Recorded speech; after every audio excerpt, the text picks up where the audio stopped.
Go away. Get up. Time to go.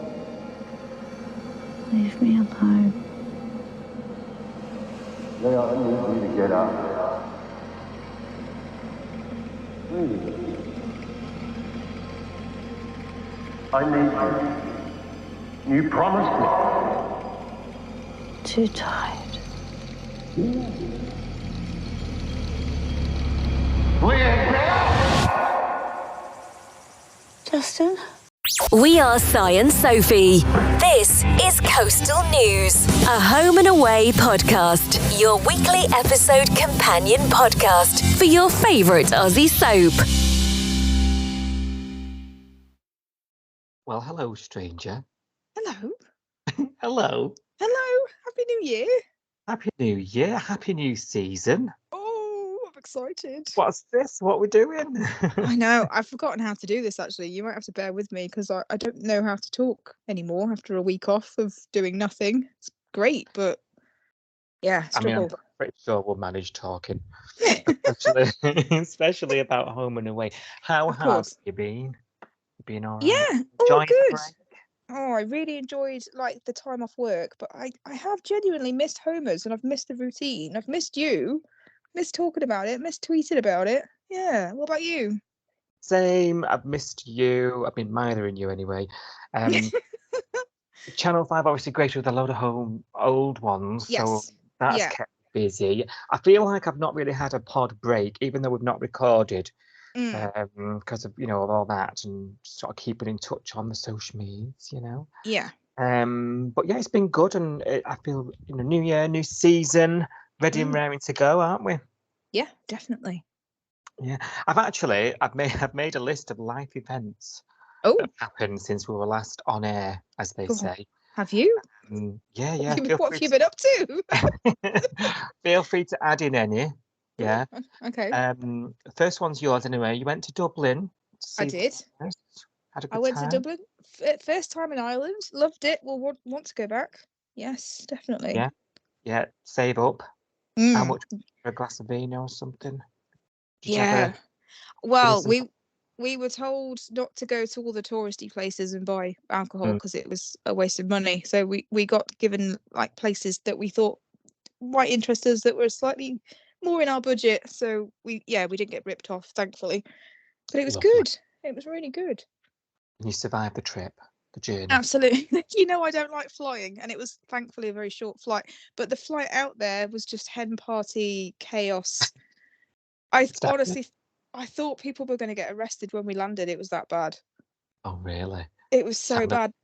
They just couldn't get them to sit in their seats. This girl was like walking up and down the aisle. Then next minute she was crawling up and down the aisle, and she was all over the place. Oh my God. And that was like midday, And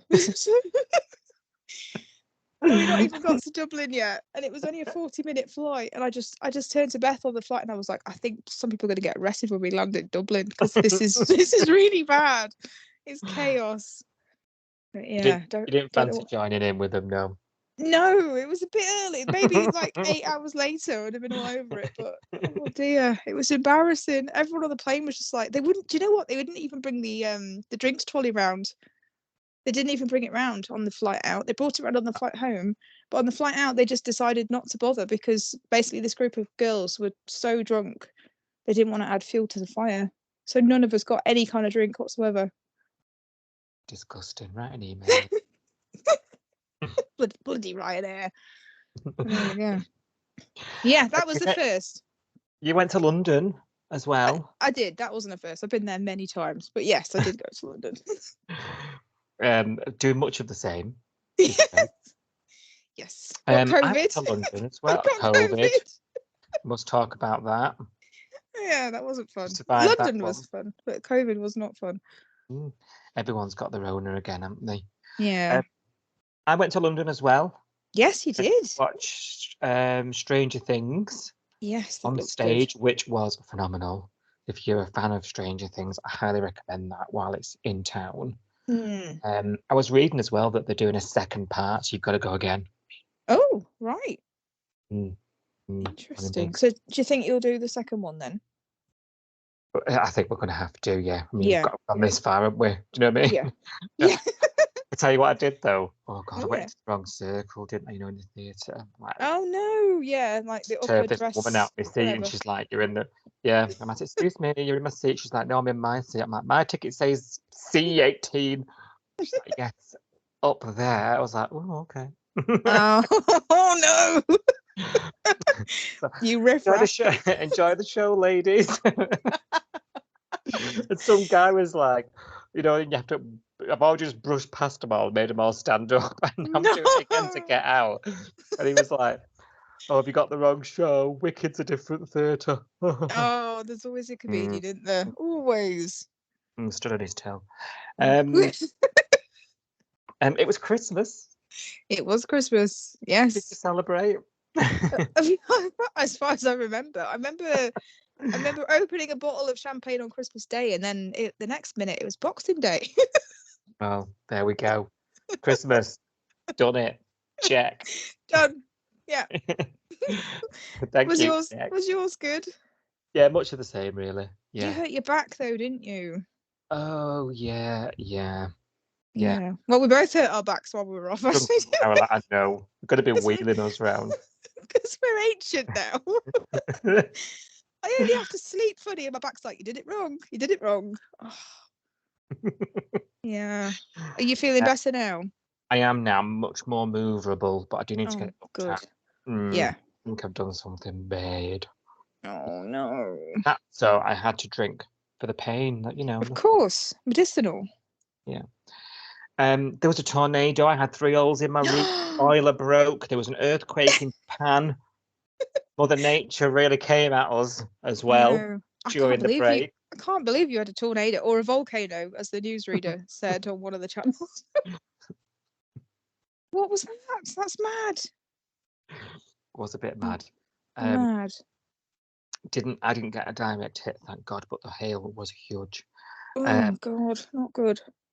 Linda was revealed to be the Christmas Day killer on Easter. Oh, finally. and I was fuming. Not impressed with that. How did you feel? I didn't feel good about that.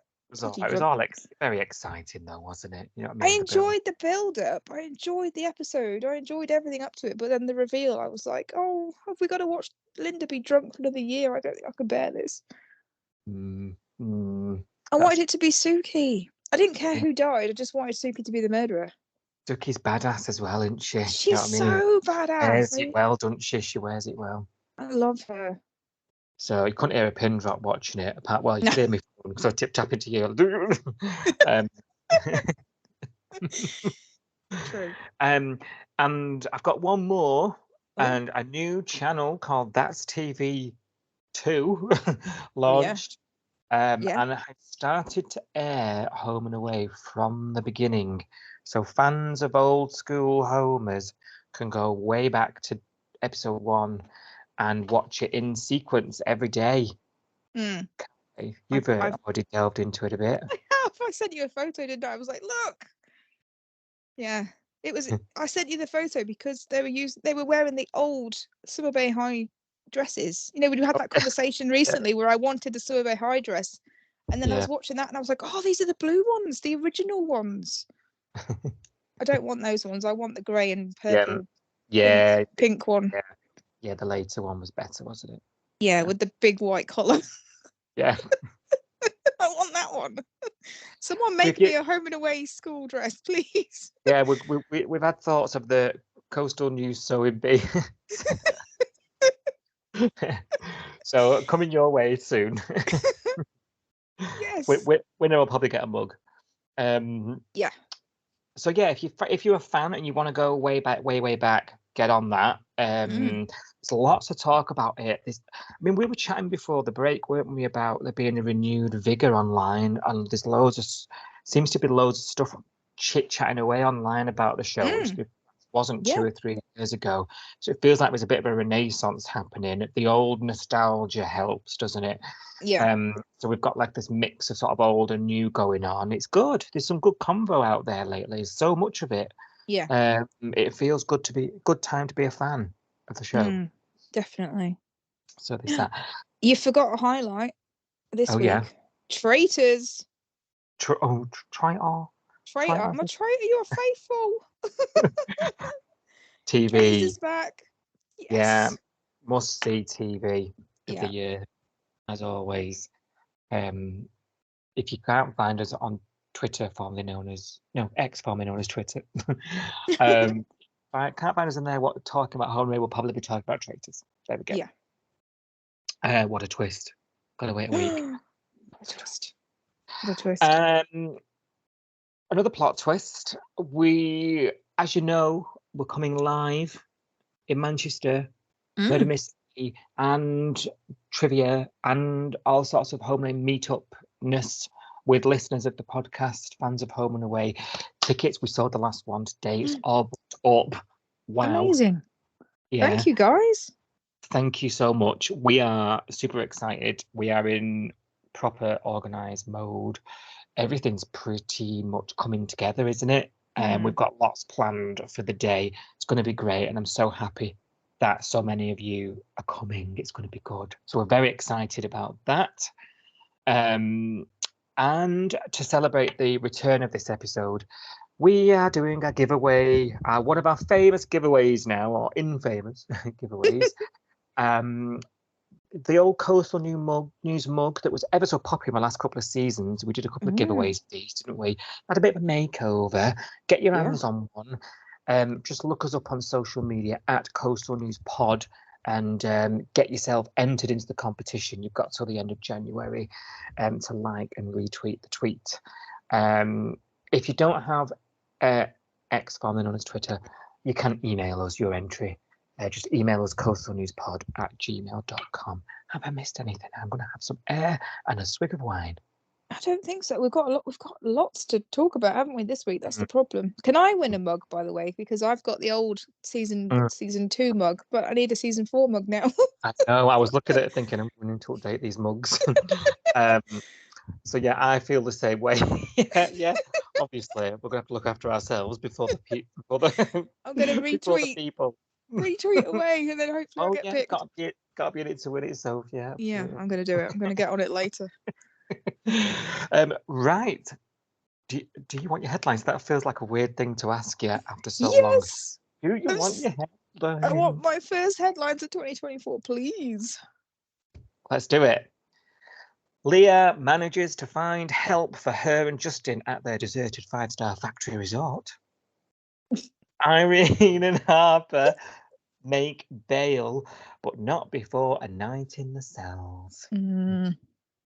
Felicity's hiding a shocking secret from Tane as they try for her baby. And Rue and Marilyn have their heads banged together. Finally. Please take the time to like, subscribe, and review Coastal News wherever you source your podcasts and ensure you never miss an episode. Right, as is now customary with Coastal News podcast, we need to kick off the day with Lyric in a minute. Let's get it out of the way. I forgot. And does she have stopwatch with her or not? Hey, hang on a second. So I mean, we'll get into the swing in a couple of episodes, people. Don't make promises I can't keep, sorry. Come on, you know I'm disorganized. Jeez. Right, I'm kind of there. Hang on. I'm just going fast. I'm going to the West Wing. Hang on. Here we go. Yes, I have got my stopwatch ready. Ready and waiting. Right. After 3? Yes. 1, 2, 3. Lyric, they're trying to get Remy over the line with this whole Kirby rejoining the band after her disastrous single launch of herself, where she basically realised that she couldn't do it on her own way too late. And she's making calls to Forest and the record label, but neither of them are budging. They've spent a buck ton of money on you, girl, and you signed a legal contract. You've got to go through with this. You are their property now. Eden suggested they get legal advice as well, but but Kirby says, I'll sort it my own way by talking and buying a cup of coffee. Yeah, that's going to work. Remy, he's moping about it all. Remember, he was moping about her leaving. Now he's moping about her rejoining. Like, is this guy ever happy? And Cash says to him, you know what they say, hindsight is 20/20. Do they say that though, Cash? Really? Do they? And what is Remy's issue? Seriously, I'm going to slap him. Right. Eden tries to talk him down. He's knocking drinks back. There's a big argument. He says, I'm done with you and Lyric. And that is Lyric in a minute. Well done. Gosh, it's been weeks since we did one of them and you still did it. You smashed it out of the park. Well done. Oh, no. Got a bit tongue twisted. Never mind. Oh, you're good. You're all good. And you're right. He needs a bloody slap. I can kind of see why he's annoyed. I can kind of see it, but also just get over it, Remy. Now, come on. I had enough of this. Yeah. Sing, don't sing, whatever you're doing, put a smile on, lad. Right. Get no sympathy here, is he? Leah, she did have my sympathy actually. You'll remember. Oh God, yeah. Great cliffhanger 2023 for us in the UK. Was Leah and Justin, they're at this factory, the cult are involved, they're dehydrating to death. Justin's climbed up some scaffolding, very loose scaffolding, has come crashing to the ground. There was a ladder all along, and where we left the show was Leah thought, I'll climb the ladder. So and we had a right good laugh at it in our season finale back in November. And we rejoin Leah heading up to the top. Is it scaffolding? Like, what on earth is it she's climbing? It looks it's just like some rungs, isn't it, that have obviously been built into the wall for reasons of escaping a room in case you get stuck in it. I can only assume. I have no idea. It's like rungs that you get in a submarine or on a boat. I don't really know why they're in a factory, but you know they're there, and she's used them finally. 2 weeks later. The hole later. in the roof, and she's aiming towards it, isn't she? Do you know what I mean? can see the light. Roll with it. She was saying that too, wasn't she? She was like, I can see. I was like, can she see light or can she see the light? Because that's very two different things. Well, who knows? Because I think she turned into a ghost later on. So who knows? We'll come on to that. There was some of the effects used. She's like you say, she's reassuring Kim as she goes. Did the old I've made a slip. I'm a grand up like Justin. No, made us all gasp for a moment. And she gets to the top and she breathes in that fresh air, fresh country air. Did you see as well? There was a big like, she was just as she'd walked out, there was a big sort of petrol tanker with my initials spray painted on her. I didn't see that. Oh. You've been tagging around. I'm going to go with the props and sets team thought this one's for you, Si. Yeah. So SH was spray painted on this big oil big thing, and I thought, oh, there we go. Love it. She can't get any water out of that rusty old tap. She is about to die. She's got someone called it donut glazed lips. I think that was Julie on Twitter. Yes, she did look like she'd been eating sugary donut. You know when you try and eat a donut, you know that game where you try and eat a donut and you're not allowed to lick your lips, and if you lick your lips, you fail because you're not allowed to lick the sugar off. Yeah. It did look a bit like that, didn't it? Yeah, it did, and it was obviously to make it really obvious to us she's about to keel over and die of dehydration. Yeah, she's had no water for 3 days, and now, I mean, I'm surprised Leah is bionic. I'm surprised she can't do osmosis.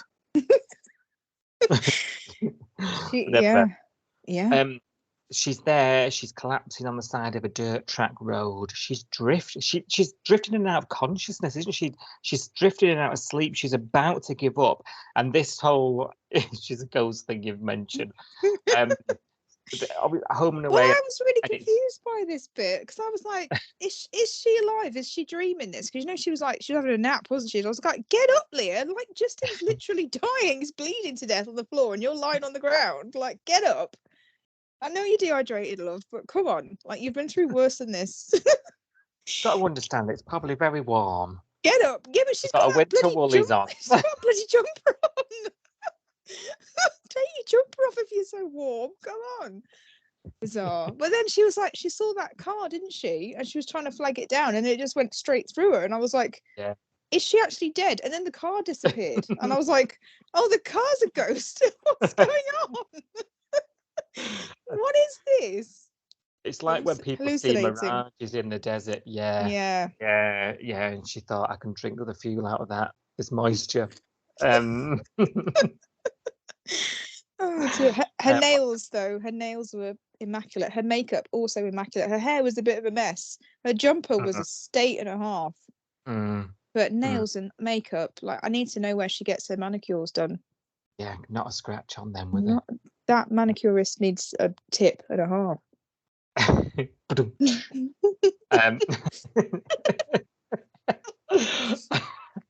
didn't even think. Yes, that could have been smart if I actually thought about it, but no. Genius there, you don't even know it.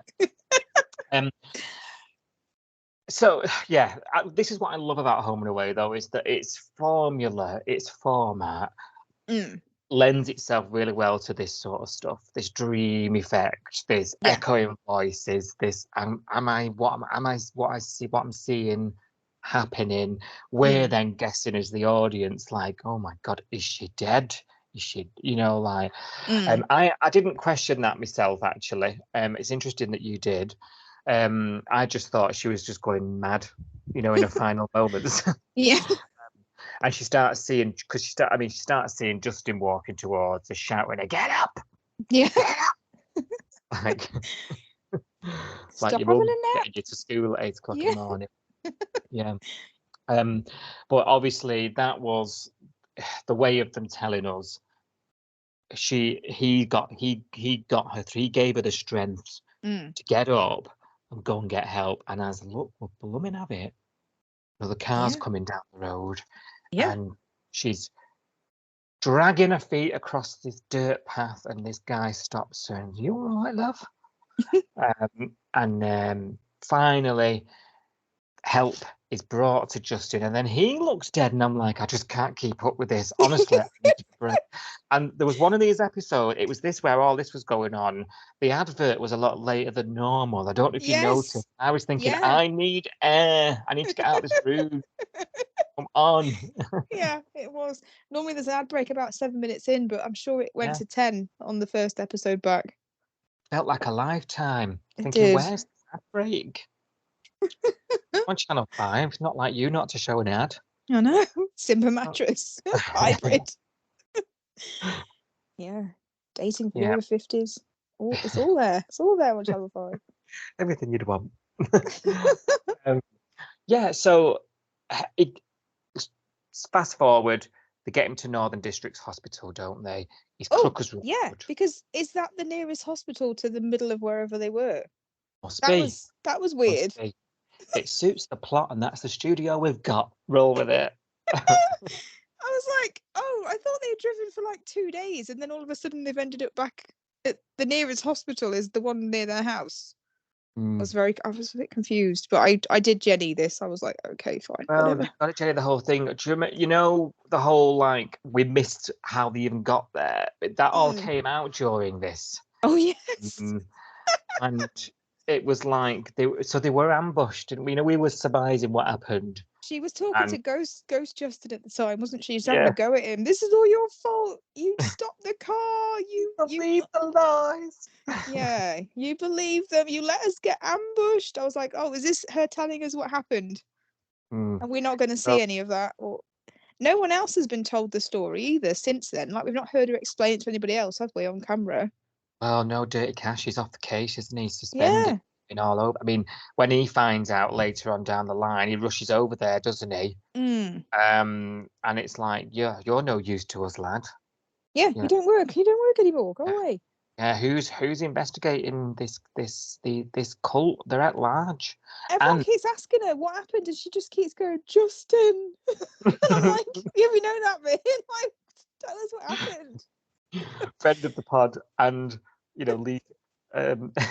lead editor on the show, Marty, said to us that he still hears her screaming Justin ringing in his ears, which I thought was hilarious. He lies down at night to go to sleep, and all he can hear is Justin. think I remember that when I have a day where I think my job's tough.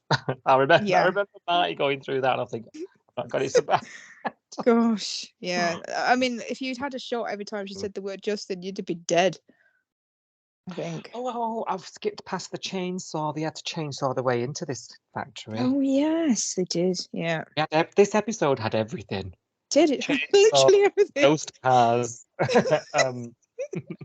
I did love it, as much as we are taking the mickey out of it, because let's face it, one of the reasons why you and I love Home and Away is that it's over the top and it's camp, and we love these kind of scenes, don't we? So we are laughing about it, but I did enjoy this, and it was a good episode to come back to after Christmas, wasn't it? It was high octane, really fast paced. It really got me back into the show with a bang. It's a great way to do it. And then I must say, all this excitement, I was brought way back down to earth. We're at the hospital and Leah's pouring her wee heart out. I did chuck it, it did. I did think, oh gosh. Yeah. It is looking bad, this, isn't it? And to this day, then the rest of the week we'd not really gone back, but he's in ICU. Like we don't know if he's going to come through. I mean, he should have broke his back the way he fell. Yeah, he's got internal bleeding, hasn't he? So they wanted to operate, but they couldn't because he wasn't stable, because he'd been, in an environment with no light, food, water for 3 days.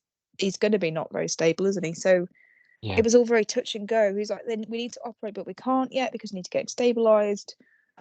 And the longer they put off that operation, the worse that's going to get.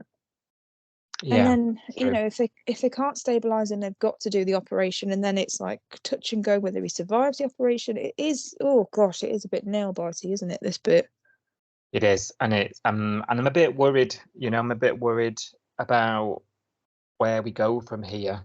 Even if he pulls through, like the repercussions of this are gonna be quite sizable, I reckon. And that's what. Or are they? That's the thing with Home and Away. So he's been stabbed before, hasn't he, Justin? Has he been shot? I can't remember if he was shot or not. I think he's been stabbed. And obviously Leah has gone through all kinds of stuff. She's been impaled. And I thought Leah would take a while after the impalement to go back to normal, but she was off to Cyprus 2 weeks later. So this is the thing with Home and Away. Is this going to be one of those storylines where Justin has to go back on pain meds, and then we go back down the old addiction storyline again, and we regress back to a couple of years ago, and all of this gets blown out to proportion, and he goes through, I don't know, PTSD or something? Or is it going to be one of those storylines where in 2 weeks' time he's just back to being Justin again and it's all forgotten about? I don't know. I'd be inclined to say that, like, flippantly.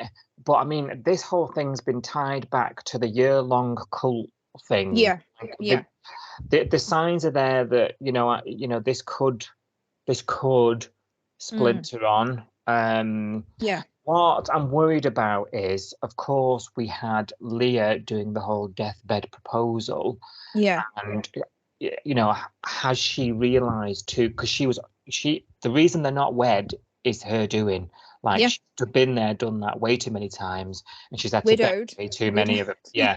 So she was well against it, and it was her. She's the reason they're not married. Now all of a sudden he's about to die. She wants to marry him.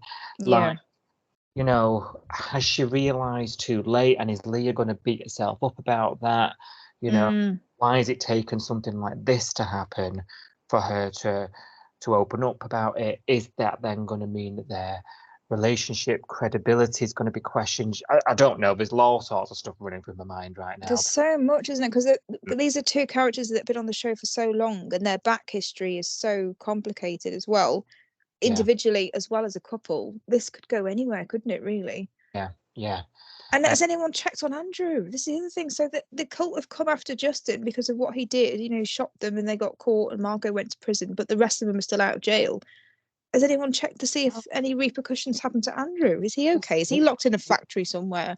Exactly. We know absolutely nothing about the investigation of this cult. No. And we need this information. I'm sorry.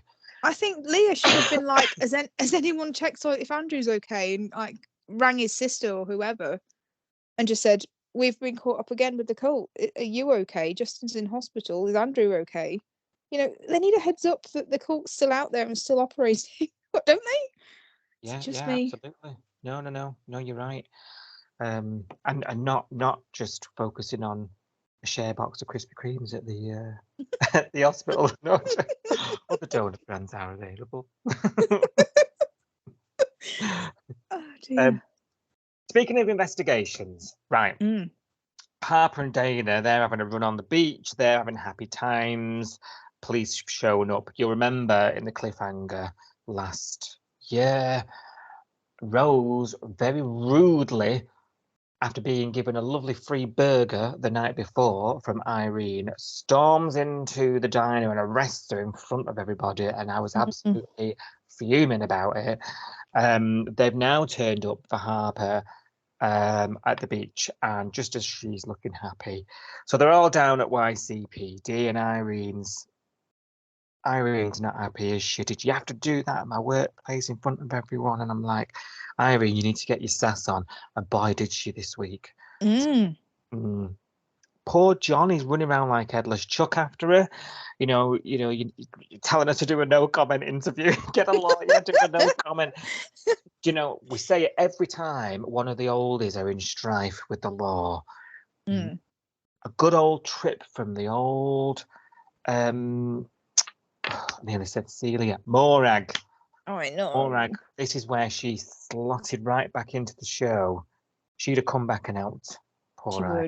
She would have, yeah. And it's times like this I really reminded how much I miss her from the show. I really do. And the fact it's that so sad. I know, but in the show she exists. She does, but I don't think anyone could play her now. Cornelia was Morag, and I don't think that if they brought someone else in, I think I'd be fuming. No, but I think we need closure on Morag, but that's another day. Yeah. Because we're not in that limbo then. In these moments, I won't be thinking, oh, Morag. Yeah, true. But yeah, you're right. I don't think anyone else could do it. I don't think anyone else would attempt it, would dare. No. She was such a powerhouse. I can't imagine anyone else taking that role on. And so in the interview, she doesn't give a no comment one anyway. She's got no lawyer at all. Because Morag's too busy. And she's saying things like, do you think I would have broken the law without a flipping good reason? And I'm like, stop admitting all this stuff, right? You're the scapegoat here. Cash has just got away with getting suspended, right? Okay, why has he not been arrested? Yeah. This whole thing makes no sense, does it? Like this, someone had mentioned this today. I think it was Mr. David on Twitter. There was, was it Jamie? It might have been Jamie actually. Somebody said, without all of this, what Cash did, what Irene did, Dana would be dead, because Madden would have killed her in that warehouse.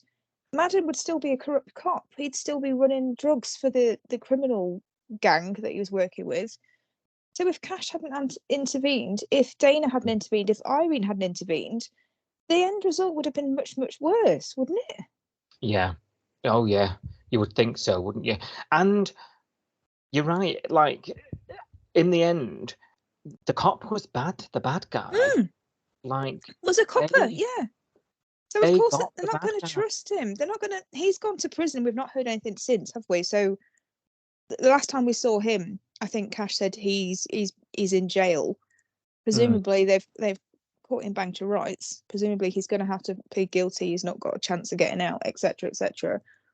So he's been caught. He was one of their own, and it makes sense to me. I know it's not the cops' fault. It's the CPS that've got to decide. But it makes sense to me that, of course, Dana and Harper didn't trust the cops because she was being set up by one. So it makes sense that they didn't go to, and they went to the only cop they could trust, and he didn't exacerbate the corruption. He didn't join Madden's side. He investigated Madden. He brought him down. They should be giving him a medal. I know he's done the wrong thing, but they shouldn't be. I don't get it. I don't really get it. Well, Explain it to me. Oh God, no, I can't do that. My thoughts on Cash. I think he should have been suspended way back. I think I think he should have been suspended for all the dodgy shit he did last year. But I actually think he did the wrong thing for the right reason this time.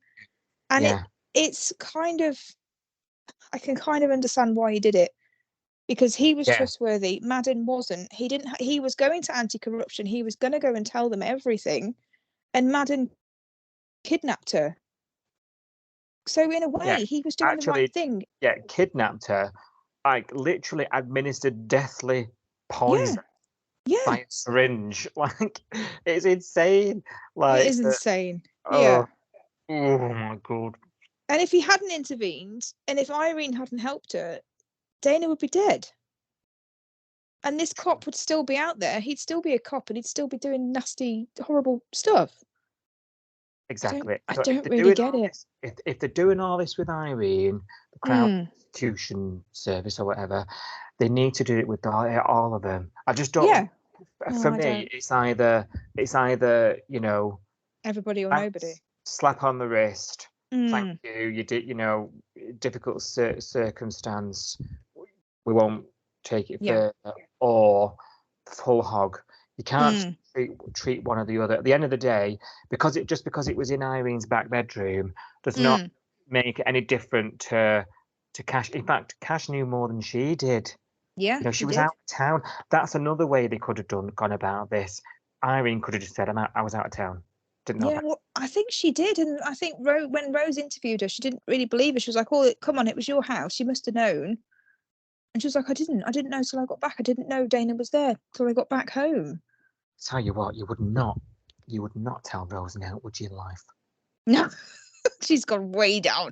I wasn't the biggest Rose fan anyway, but she's gone way down in my estimation now.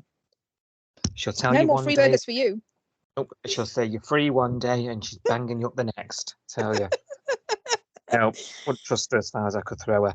No. It's all got everyone confused anyway, hasn't it? Everyone's confused. Dana's name's cleared, Yeah. Great. She was the one being set up, but now I've left all this mess behind her, all this collateral. Yeah. But I tell you what did happen though. There was this gorgeous scene where John drives Cash home. I don't know if it stood out to you, this scene. Yeah. And he's dropping him off, isn't he? And they're having this sort of little chat in the car. I think what was nice about it was two blokes, two fellas, And it was like they're all. I know John's probably not old enough to be his dad, but it was almost like a father-son kind of. Because Cash obviously hasn't got that, has he? He's got Gary, but Gary's not on screen. We don't see him. But John is like the parent of the bay, isn't he? He's like everyone's dad. He's there with the advice. He's there with the jokes. He's there with the inappropriate comments and what have you. So from that point of view, it was nice. It was like Cash had an older person to go to for help if he needed it. Yeah, I loved it. Yeah, you're right. It was father-sonny type advice, wasn't it? And I just love that Cash, who doesn't normally give us anything, he's normally the support for others. Yes. Unless his girlfriend's moved to his ex's, to her in-laws, right as you proposed to her, and he opens up and he says, my trust is gone. Like I've worked my whole life for this, to be a policeman, and I don't know if I can do this anymore. I feel, I think I want to do that. I think I don't want to be a policeman, and that is something to say when it's one of those jobs, that isn't it, that defines you. Yes. Yeah. It's not like one of the. Oh well, I'm. It's fed not up. a job. It's like I'm fed up. I'm going to update my CV. It's not one of those jobs, is it? No, me. It's like a calling, isn't it? It's like it's more than a career. It's like you say, it takes up your life. Yeah. Well, he says I joined to help people, and if this is what happens to you when you help them. People who have been proven to be good. Yeah. Oh God, it's a mess. It's a mess, this. Yeah. I do wish they'd brought Gary back though, because I think, thank God we had got John, but the other person that would actually understand this from Cash's point of view is Gary, because he's got that cop background. Yeah, that's true. It's a shame, really, that we don't have Gary. I loved Gary. Yeah. Oh well, he was brought in for Flick, wasn't he? So Cash. Yeah, you're right. That would have been perfect time to give Gary a ring. Oh, yeah, you're right. Oh, what a missed opportunity. I know. Gaza. We loved Gaza. Team Gaza. Team Gaz. One last thing to note about this storyline this week is Irene's sass continues to heat and boil over when Rose tries to come into the diner for a coffee. Yeah. I thought she's going to chuck her out. I would. Get out of my diner, slag. Irene and John are trying to side note, like a D story that's rippled through, is this whole lifetime achievement thing for Alf, isn't it? And so Irene and John are putting together this presentation and all the rest of it, and she's using that as a distraction tactic to bury her head in the sand about this, because she's been released from the sales because the magistrates couldn't see them that day, you see. So they got bail the next day after a night in YCPD. But of course now they're doing the waiting around for the court date, aren't they? Yeah. And Irene's sort of burying her head in the sand. John's pecking her head. You need to go and see your lawyer, because Harper's lawyer is saying she's got previous. She's going down. So that it's all very doom and gloom about Irene, and she has got a right cob on, hasn't she? Yeah. And I love it. I really love it. I was thinking tonight watching it, I think all I need now is her to be on the booze. I think this is enough. It would be enough to tip her over, but do I want to see her fall that far? It's entertaining, isn't it? But it's also so heartbreaking to watch her fall apart like that. It is. Would she be this? Because at the moment she's like this fiery, she's got nothing to lose. She's going around, she's giving everyone a piece of her mind and saying exactly what she thinks, and she's living off this anger that she's carrying, isn't she? And saying, you know what, there's other people with bigger problems than this. And she's talking to Rue and Marilyn, which we'll get onto. Would we have that fiery Irene if she suddenly hit the bottle? I don't think we would. I think we'd just go down a depression hole. You might be right there. You might be right. I feel like, though, she can be a bit nasty. I don't know. Oh, she can, yeah. Yeah, the drink makes you say stuff that you wouldn't normally say, doesn't it? Yeah. Yeah. I just kind of want it again. Just for my own selfish entertainment. As long as she doesn't go around slapping children, we'll be... I don't mind that, to be honest. But there's not enough of that on telly. Not in 2024. You can't do that nowadays. Oh, Frowned upon. Oh, you're all so woke. I know, right? Yes, so that's that. That's also something else that's also a mess, but we'll see what's coming next week. I feel like the court is going to be very soon, the magistrates. So let's see what happens, and let's see what support she gets. She gets from that. Right. Flick and Tani. Oh God. Take a breath. Do you need a drink? I've got one, thankfully. Prepared. One I prepared earlier. He wants a baby, doesn't he? It was a deal breaker of their marriage. They were at breaking point when we left them before the season end, and Felicity didn't want kids. It was a red line for her, and then she surprised us all by saying, "Yeah, let's do it." I took my time coming around with everything else, the house, the land, the land and the lake in New Zealand. The wedding, I took my time. I got there with that. I'll get there with this. And she did it basically out of fear of she's going to lose him, and she'll stay and do anything to keep a hold of him, basically. And this is now the stickiest of sticky situation we found ourselves in. And I don't mean that crudely, because they're literally making babies everywhere. So he is on cloud 9 as we've joined him back in 2024 here when the season's come back. And they're making babies everywhere. They're trying and trying and trying. He's whispering sweet nothings about things in her ear. And she's saying, like, I've only just come off the pill. Might take a while, just calm down. And he's like already decorated the nursery, like they're in complete different ends of this spectrum, aren't they? Yeah, that wasn't sexy talk to me at all. That was, you know what I mean? Like this is the hot couple. I love this. Well, I loved this couple. I'll get on to how I feel about them in a minute. I loved this couple last year. You know, they are the sexy hot couple of the show. I normally enjoy the old bedroom scenes between these two, but you know, whispering, "I can't wait to impregnate you and be a dad," and let's go and decorate the nursery while he's trying to get her into the bed. Oh, I mean, there's nothing that turns me off more quickly than that kind of conversation. Even the wall went stiff. Limp. I went limp. I was completely not into this at all. I was so off this. Not my. It's not. If you want to put me off, tell me that you want to impregnate me, and I'll run a mile. Actual mile. It's just not a turn on for me at all. Some people are. Some people love this kind of.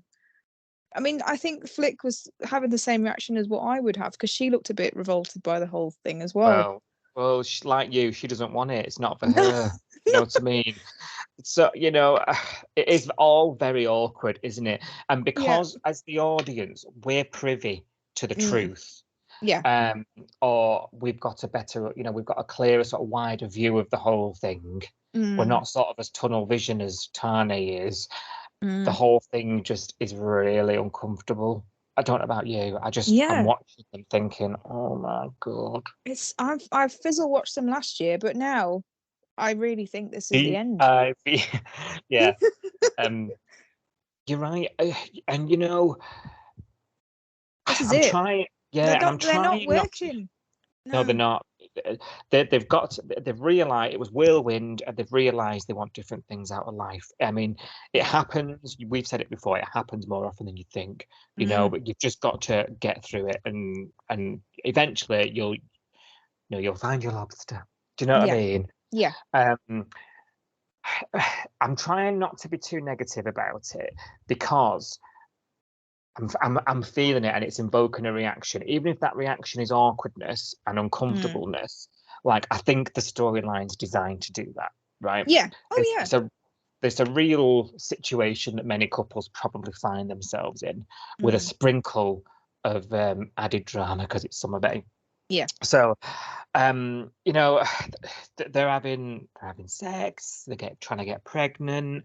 Later on, Flick goes to work. Remember, Cash has come home and found clothes everywhere, and she says to Cash, you know, when she catches up with Cash at Salt, you know, and says to him, we're trying for a baby, and he's like, oh, congratulations, and also, like, what's happened? Like, why have you changed your mind? And she just snaps at him, like, can't you just be happy for me? You know, like, she doesn't want to face it, even with her brother, her own flesh. Look, she to herself, she probably can't even face it to herself. Like, she cannot talk about it. Like, she's just deflect. And that kind of behavior is going to become obvious really quickly, in my opinion. Yeah. You know, he's like, oh, you're not doing it for all the wrong reasons. She's absolutely petrified of losing Tane. And Tani can't see it. There has been the conversation, hasn't there? Like, oh, you know, you maybe did that romantic dinner for her, made her come home from work early, and I'm just like sick up in my mouth. He's like, oh, you know, I know you didn't want this, but you're doing it, and I'm thinking, does he know? Does he know what he's doing here? Like, I can't work it out. Oh, it's giving me the ick, because I think on some level he knows that she doesn't want this, but I think he wants it so badly that he's willing to kind of let her. I think all along he's known this. We said this last year, for many weeks last year. He's known this the whole time he's known her. She was upfront from day one that she did not want to get married. She did not want to have kids. She didn't want the 2.4 children, nice house, picket fence thing. Yes, she's changed her mind about the wedding and the house and everything else. And I think he honestly is still thinking, I can change your mind about the kids thing. And I think that is an irreversible decision.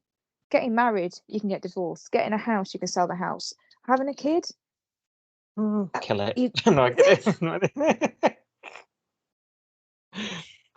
Take it on holiday and leave it in the bedroom. Is that too far? Go out for dinner with your mates. Is that too far? If I get, is that the line? If I just, oh god, we're gonna get cancelled. No, it's all right. Sorry, I'm sorry. I don't find that funny, but you know what I mean. It's just, it's not a decision you take lightly. It's not something you can reverse. It's not something you can take back. No, that's true. And if she did get pregnant, then she has got that horrible decision to make of, does she keep it or does she not keep it? Yeah. And I think that's when she'll wake up. If she does, we've seen her taking the contraceptive pill behind his back, haven't we, at work?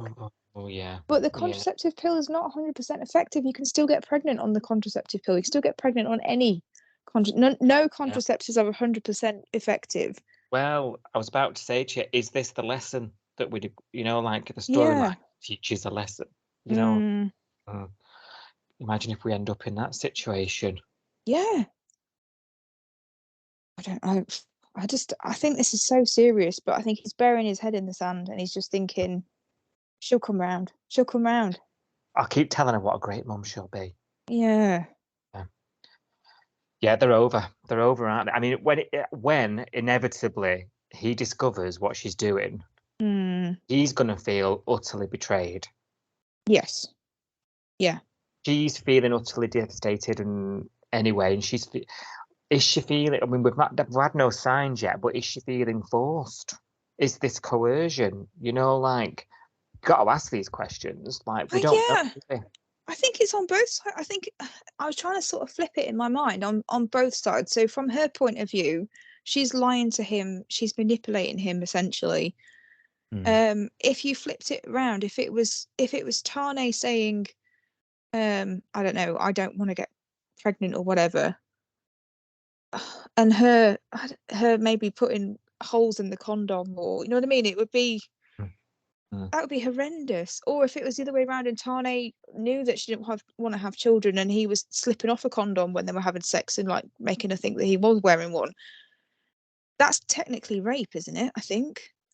Well, I think legally, I think it's seen as rape, but I don't know. It's like, it's so, there's such a grey area with this that I'm like, what is going on here and who is really at fault? And I don't know. I feel it's very uncomfortable to watch. Yeah, it is. It is, and it's they're very very brave for doing this, going down this route, because, and I'm sure we'll find out soon. But the reaction is going to be strong, whatever you think. Yeah. Right. This one we can do quite quickly, actually. Your promised wife, your problem. Yes, Mac. Thank God she's back. The return of the Mac. Yeah, it is.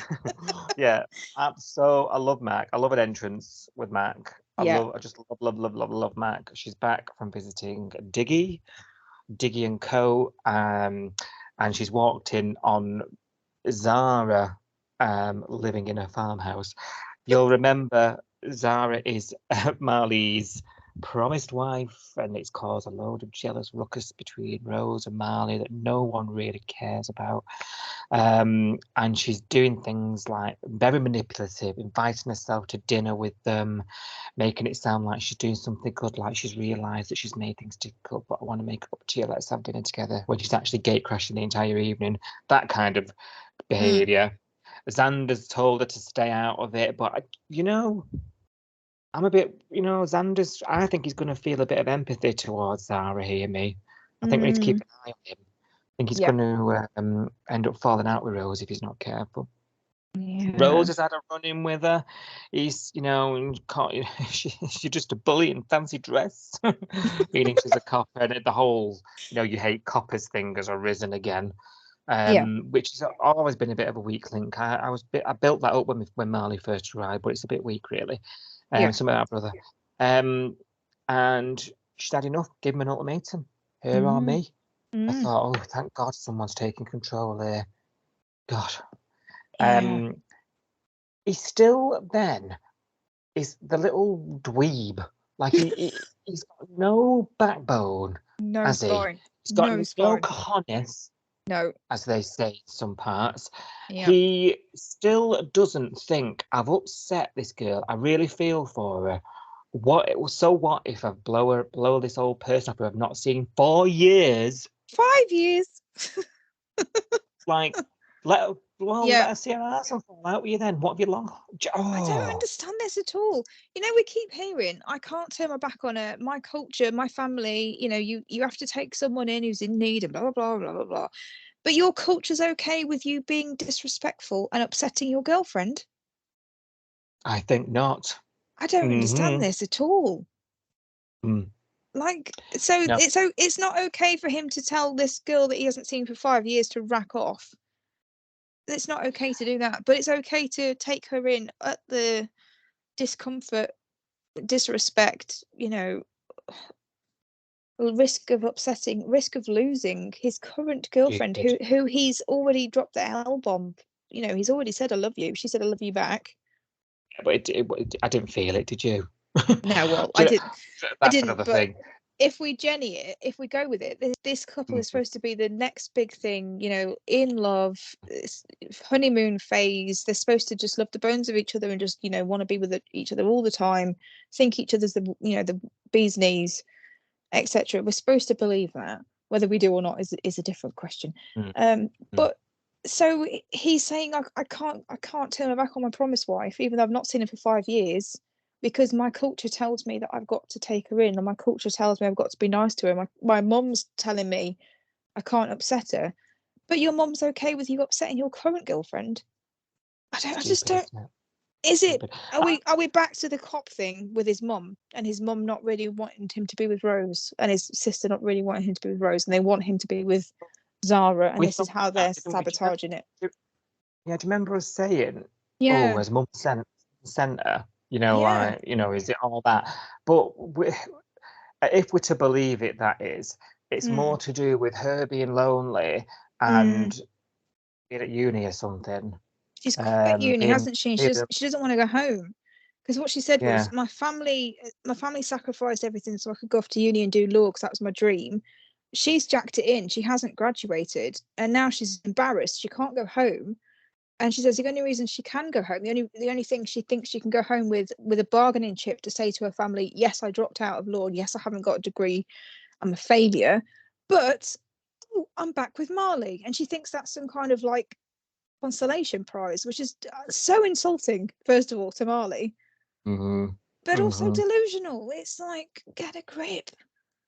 Marley comes across as if he's actually considering it because he's hesitating and he's not.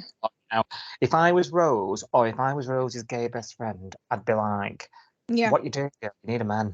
Like this guy. Yeah. If he's not going to fight your corner, you're wasting your time. And you know what? This is the first time that Xander's actually stepped up and said something, and I've been so proud of Xander for stepping up to Marley and saying, do you know what? If you can't put Rose first, you shouldn't be with her. Yeah, I agree. Yeah. Xander's going to do it. Who is? Exactly. Yeah, you're right. First time in ages I've agreed with Xander on anything, but you know, I do worry. Spot on. Yeah, he was about that, but I do worry that he's going to start feeling sorry for her. Because he loves the damsel in distress, and she's here, this lonely woman who's got no life, and that's Xander's type, isn't it? Let's face it, he's going to be all over that. Yeah, he is. He's going to be up at that farmhouse like a hot dog. No, horny little Xander. Yeah.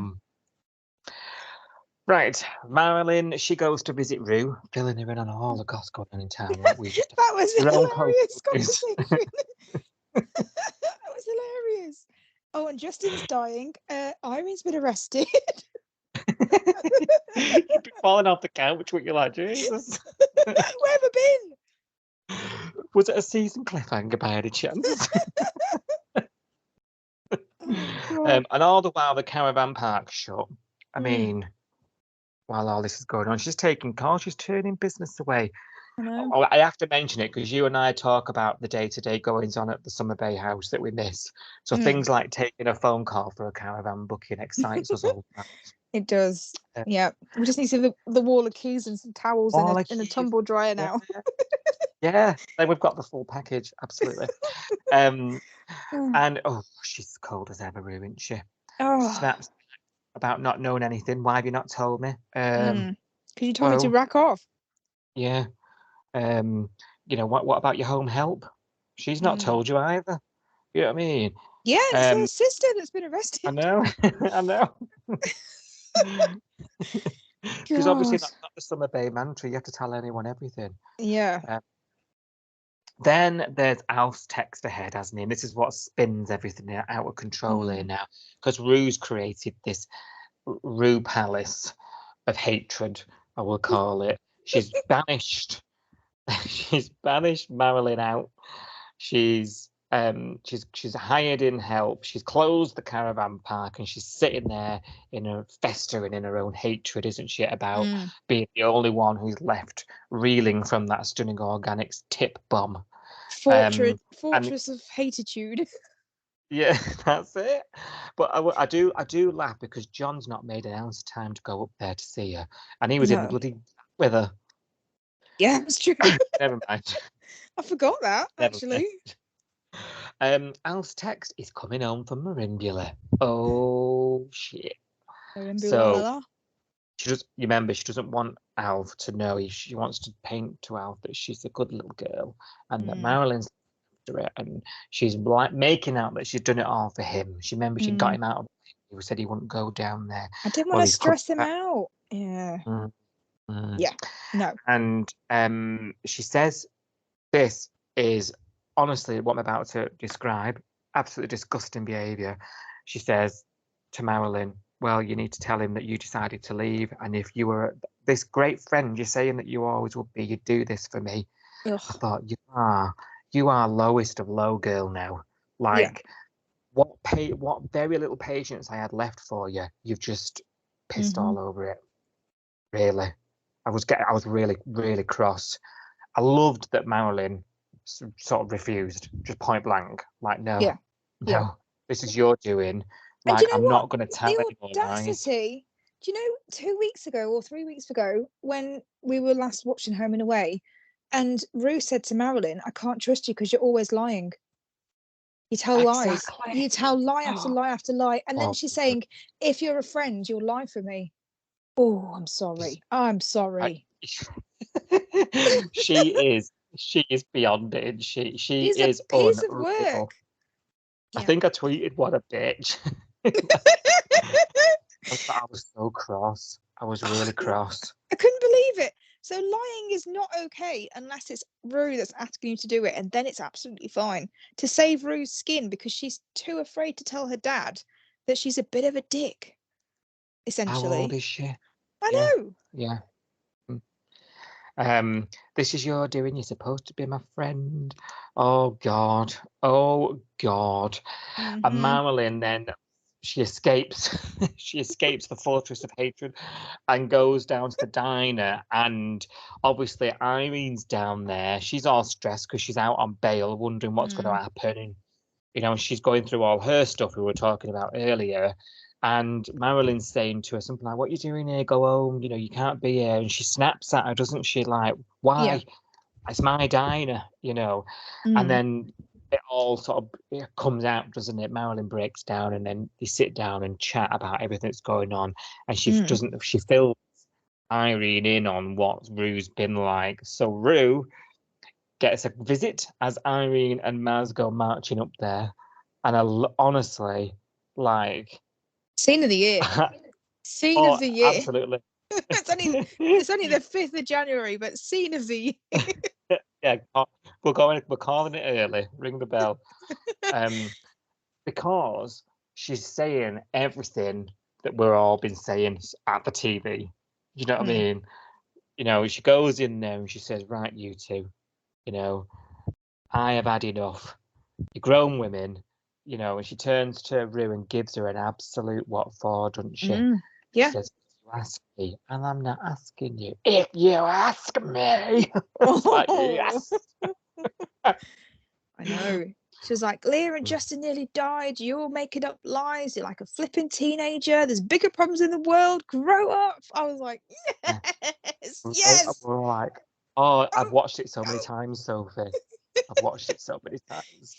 It's just so satisfying, isn't It's it? brilliant. Go Um, Reenie. Go Reenie. I know. I love that. You know, I'm doing it for Dad, and I'm the second coming. That was brilliant. The Ireneisms are just so good. This is what I love about Irene, like her vernacular, the way that she talks, the way that she comes across. Oh, she's just such a bloody legend. and Marilyn's like, thanks, Irene. Just fluttering her eyelashes in the background. Yeah, thanks, Irene. Thanks for having my corner. Oh, Tell you what. you want to be on Irene's side, though, don't you? You'd love her as a friend, but as an enemy, you would not want Irene. Yeah, catch her on bail facing charges. Don't cross her. Hey, she's it does so a trick good. though. Yeah. Well, What does it? I'm not sure. A return, shall we say? A return. I love that. That's going in the book. That's going in the book. You don't trust it, do you? I know you're going to say it. I don't trust her. We've had this before. She did the whole, I forgive you, Marilyn, last time. You know when she's in a hospital and she agreed, because Alf at this point, Mr. Stewart, sorry, I can't call him Alf. Mr. Stewart wanted to run off to Marimbula, didn't he?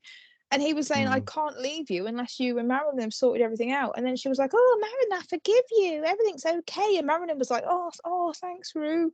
Oh, brilliant. And then the minute Mr. Stewart was on the road to Marimbula, she was like, yeah, I lied. Get out my house. Yeah. I'm just not trusting her. She's not a friend. She's a bitch. He is a grade A.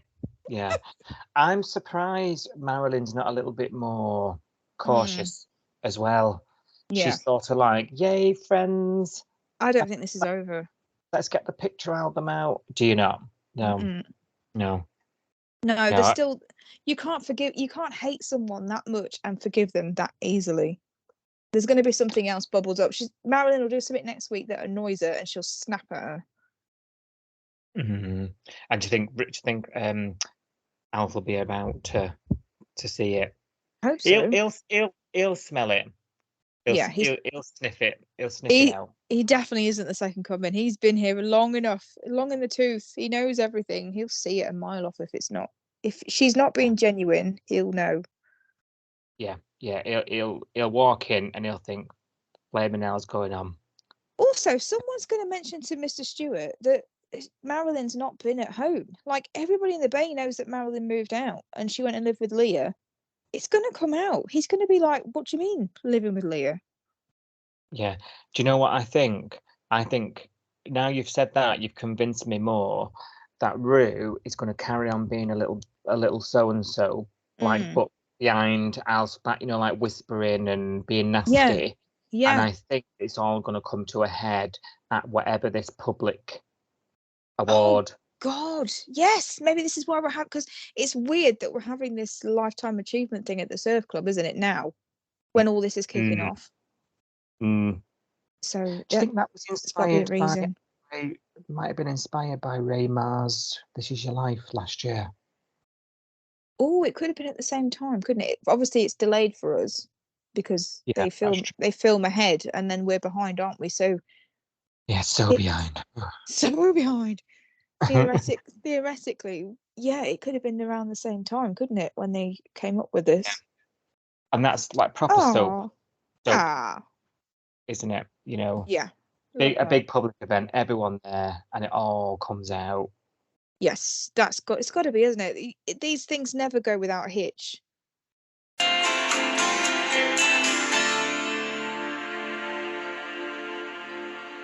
Oh my God, it's the first Your Say on the Bay of 2024. Exciting. Oh, I am actually excited. Do you know what? Yeah. I should explain what we do on this segment.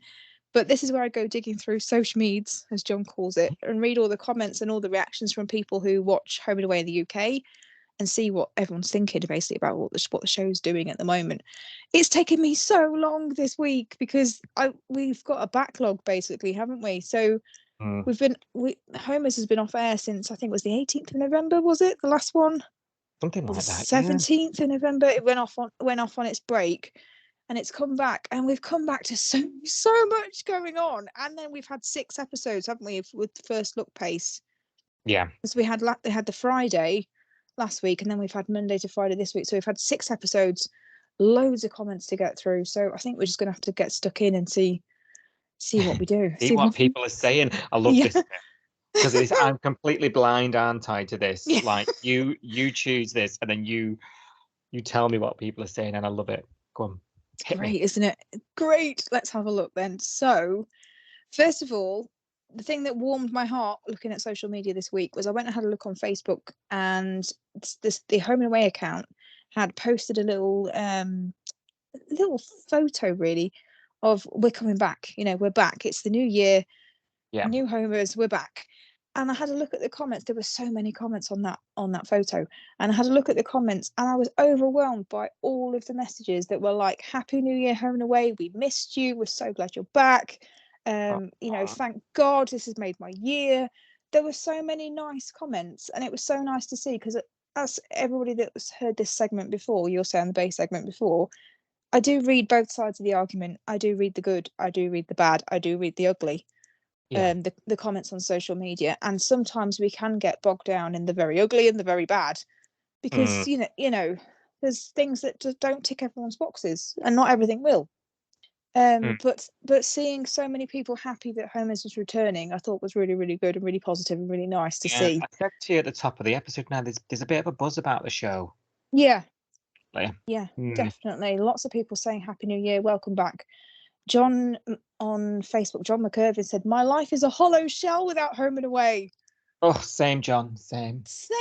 Feel you. Deborah said, it's great to have you back. You've been missed. Jamie said, happy flaming New Year. Love it.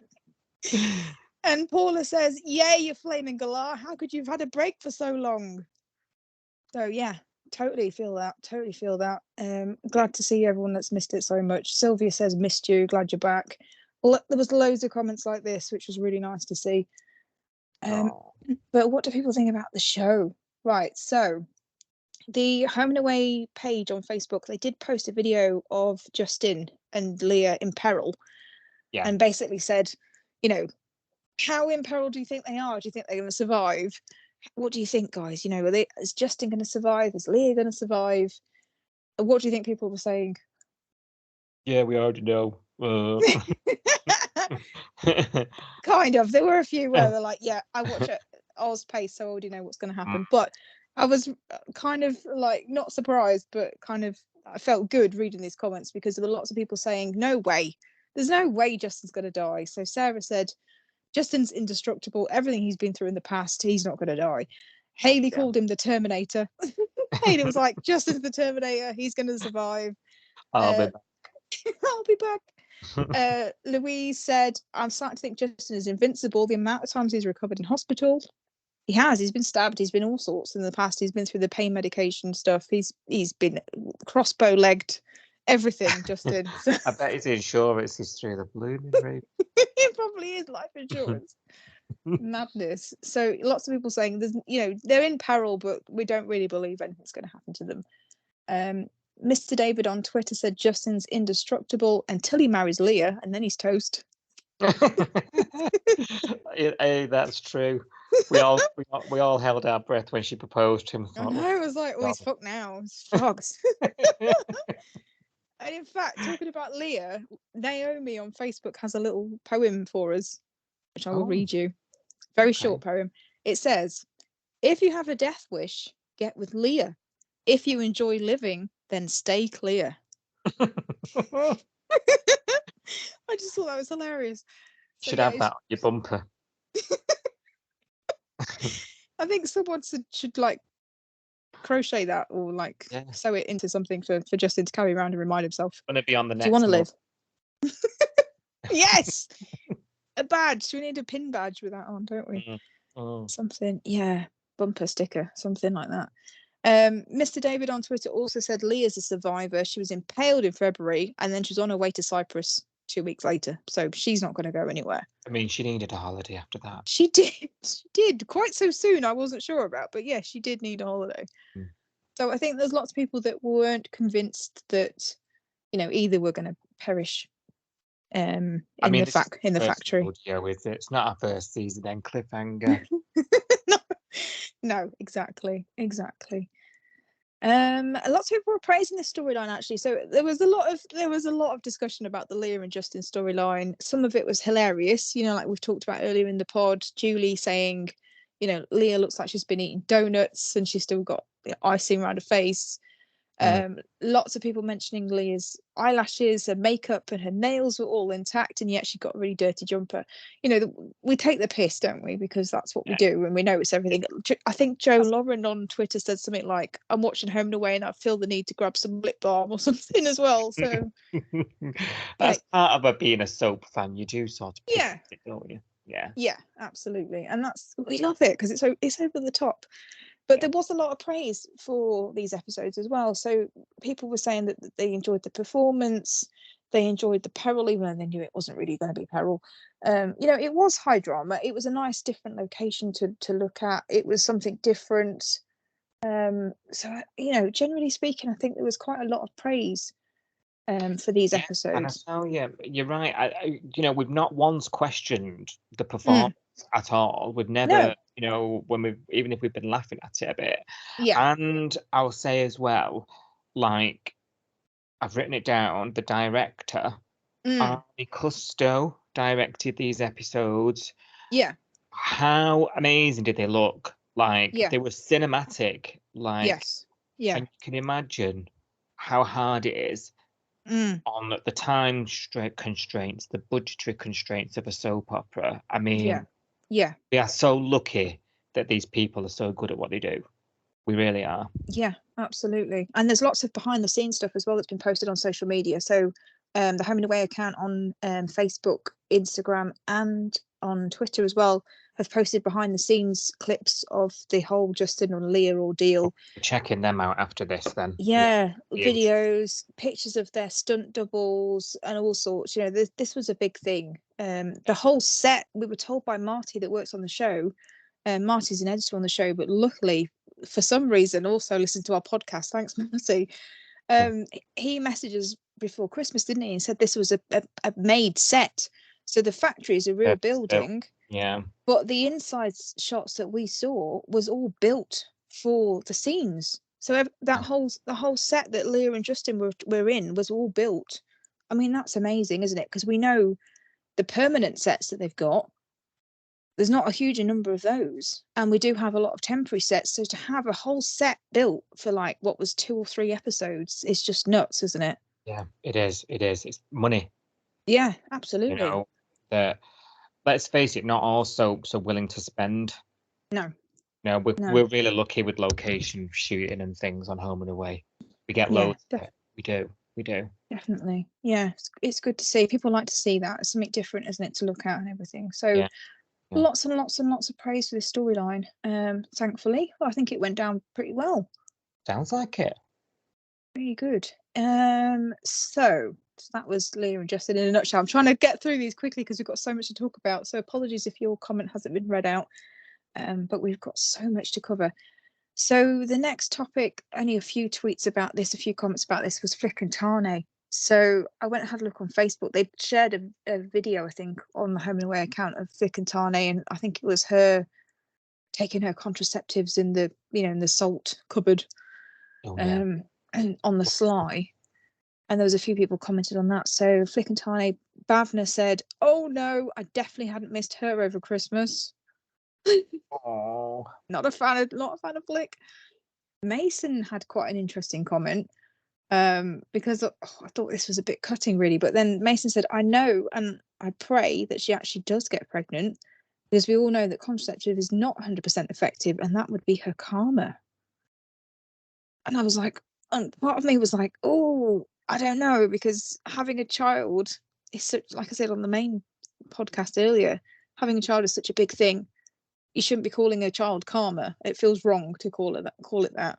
But also, if she did get pregnant, it would be an interesting twist, wouldn't it? Yeah. Oh yeah. For us as a viewer. So I was like, oh, I'm not sure how I feel about that. But yeah, I can see where Mason's coming from. Samantha says, "Get rid of Felicity. She doesn't deserve Tane." And Gina says, "What a despicable thing that she's doing." It is pretty despicable. Okay, so people are sort of coming down on Tane's side a little bit. If you know, not sort of wanting to pick sides, but they're empathizing with him more.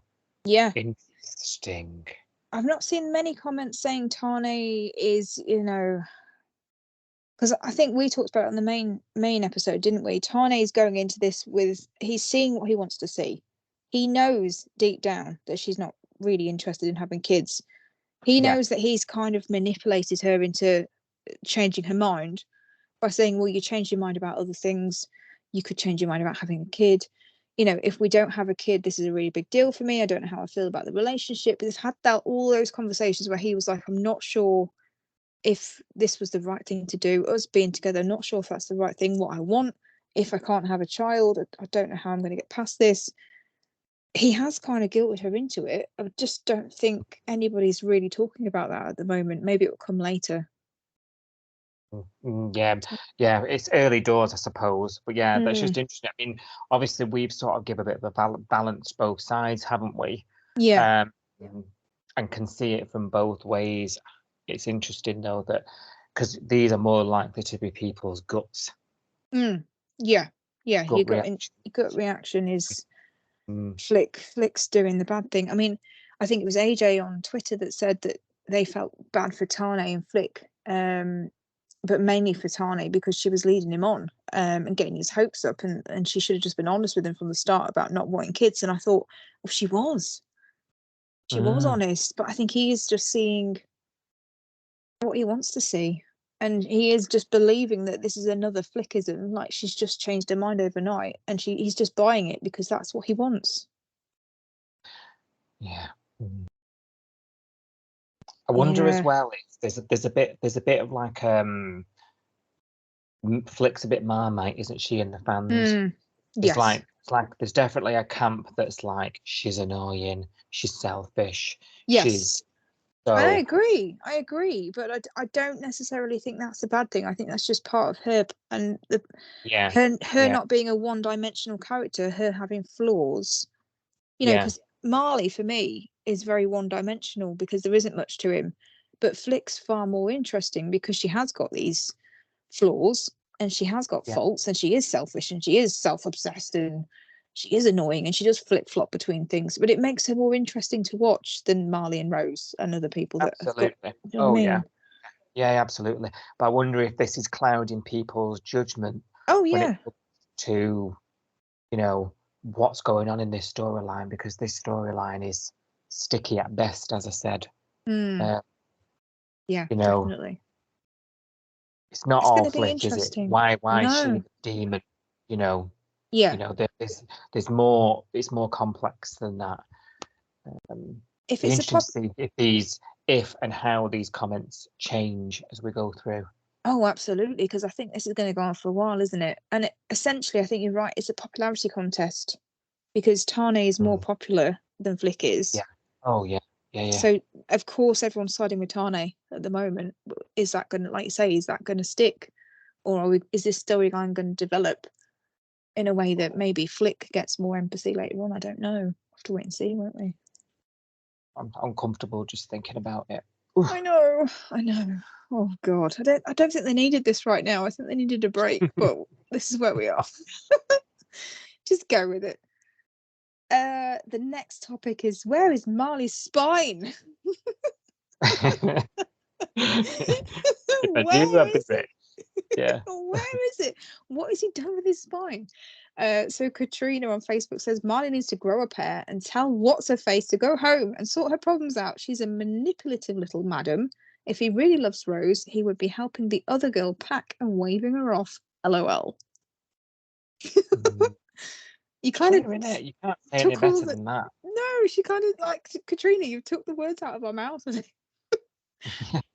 Absolutely. Come on. Come on, come and tell us what you think. Sue Carter is very, very disappointed with Marley. Says he needs to man up. I've gone right off him for doing this to Rose. Gosh. Yeah, right off him. Michaela says, get rid of Zara. I can't stand her. that he says Marley is such a wuss. You just would not. You just wouldn't be with somebody like that, would you? Who's not willing to stick up for you? No, absolutely not. And everyone's saying it. So Sue Edwards said, "Dump him, Rose. He's a pathetic mommy's boy."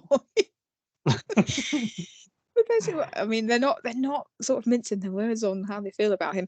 Caroline made me laugh. Caroline on Facebook said, "What a gormless chap he is." I love it. And Margaret said, "Marley is such a wimpy mummy's boy and seems totally unaware that his chosen bride is a scheming little hussy. Why would Rose want to be with someone so dim?" Yeah. Oh, I can't dear. agree with you more. No. David on Twitter said, "Bored of this promised wife storyline. What does everyone see in Marley? He is about as much fun as a wet Tuesday." Hear, hear. Absolutely. I love these comments. I love it when people are like, don't hold back. It's so funny. Julie on Twitter said, "He's such a pushover. Glad Mac is back. She'll stand no messing from Zara." And then there's a few people. Your problem. Absolutely. That was so good. Such a good line. There's a few people on Twitter that are speculating what we were talking about earlier about Zara and Xander hooking up. So Geraldine said Zara and Xander should get together. Problem solved. Laughing emoji. And then AJ. I hope that's sarcastic, Geraldine. I think so. AJ on Twitter also says, "Don't tell me Xander is going to be Marley's ex's new love interest. Roll the eye face," and then a face palm emoji. I think there's something there, isn't there? Because they had that little heart to heart. So he gave her a serve, didn't he, and said, like, you're doing the wrong thing. What you did last night when you gate crashed the dinner was wrong. You're a bad un. If you had anything about you, leave them alone. Mind your own business. You're not going to get any information out of me. I know what you're doing. He did that whole conversation with her, didn't he? And then she was like, "Oh, but I'm this poor lonely girl that's got nothing in her life, and Rose has got everything, and Marley's got everything, and I've got nothing." And then Xander was like, "Oh, poor Zara," and I was like, "Oh, please." Oh God. I know, I was the same. Eye roll emoji. I bet he takes her up that loaf of bread. She can't be asked going out to get her. Oh no, and you've got no bread. Get some of your own. She's got no money, has she? She was a student, but now she's quit uni. She's got no income. She's got no job. She's got nothing. She can't even afford a loaf of bread. Oh, this girl. I don't know, but yeah, the no one's buying it. No one's buying the poor me routine, which is interesting. We'll have to see again, because I don't think she's actually going anywhere. Even though she's been told to rack off by several people now. Mac, Xander, Rose, Marley. Even Marley is told her to rack off now, but she's still here, and I don't think she's going anywhere soon. So I'll have to see if the comments are still anti-Zara, or if anybody starts to see a good side of her, like Xander seems to be seeing. I'm not sure.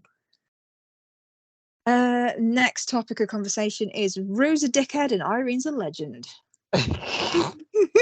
we knew this, didn't we?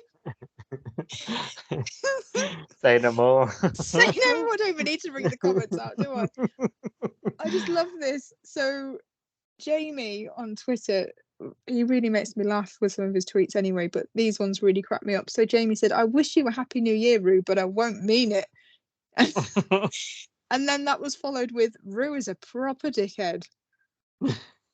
She really is. Jamie, you're spot on. She really is a dickhead.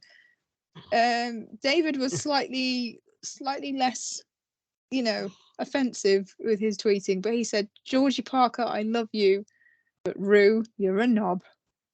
In fact, David's got a solution. David says, "Lock her in a caravan until Alf makes her see sense." I think that's a good idea, actually. Yeah. That's what she needs. No bread or water. Yeah. Donut lips incoming. See how you like it. These are real problems now. I don't think any of the caravans are accessibility ones anyway. Oh, that's true. Yeah, she's still got a frame, hasn't she? Yeah. Lock her in a room then. Lock her in the tumble dryer room. tumble dryer room off the kitchen. What come in there? I don't know. But lots of comments like this. So lots of comments, obviously, saying that Rue's just despicable Rue, and Irene is great. So go Reenie. Love Irene telling Marilyn and Rue where to grow. About time. That was Nicola on Facebook, and lots of comments saying the same thing. So I think we're on the same page there with everybody, aren't we? Really about. I love Irene. Yeah, Irene's a legend. She's our soap legend. She was robbed of the. We do, for anybody that's not in the know, we do a battle versus the Neighbourhood Rewatch podcast boys, JK and Adam.